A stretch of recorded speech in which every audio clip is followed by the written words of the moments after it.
योगेश्वराय महादेवाय त्रयंबकाय त्रिपुरांतकाय त्रिकाग्निकालाय कालाग्निरुद्राय नीलकंठाय मृत्युंजयाय सर्वेश्वराय सदाशिवाय श्रीमन्महादेवाय नमः. बघा, आपल्या जीवनामध्ये अनेक कष्ट, अनेक दुःख, अनेक प्रसंग येत असतात. तसा माझ्या जीवनामध्ये एक प्रसंग आला.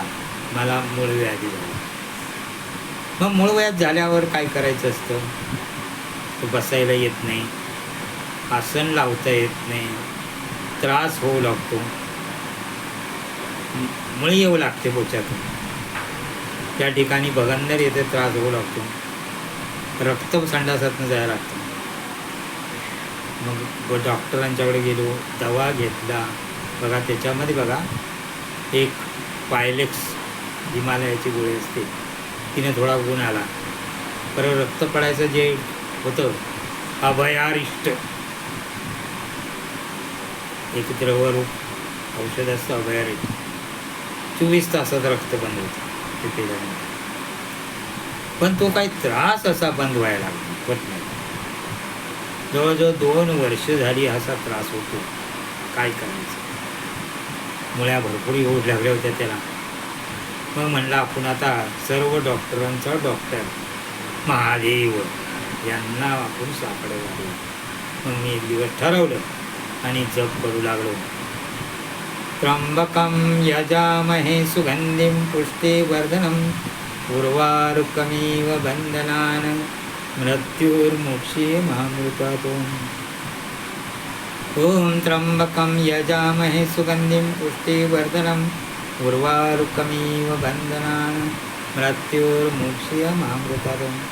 हा जप करायला सुरुवात केली आणि एक दिवस जास्त रात्र होईपर्यंत जप केला आणि जप करता करताच खाली लोटागलो आणि झोप लागली.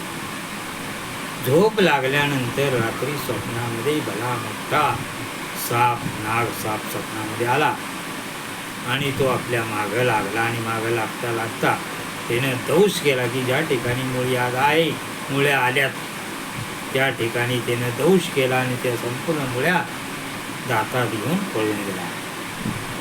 असं स्वप्न पडलं. आणि तो साप आपल्याला दंश झालेल्या आपल्या मुळ्या त्याने पळवल्यात मुळव्याध. मग जागा झालो आणि बघतोय तो मुळव्याध गायब झालेला. आणि तेव्हापासून आतापर्यंत कधीही मुळव्याध उपटलं नाही. मग बघा, डॉक्टरांचा डॉक्टर जो महादेव, त्यानं सर्व डॉक्टरांची शिनस्त केली, सर्व दव्याची शिनस्त केली आणि एका सेकंदात मूळव्याध नष्ट केली. हा प्रत्यक्ष मला अनुभूत आली. म्हणून हर हर महादेव की जय, हर हर महादेव की जय, हर हर महादेव की जय.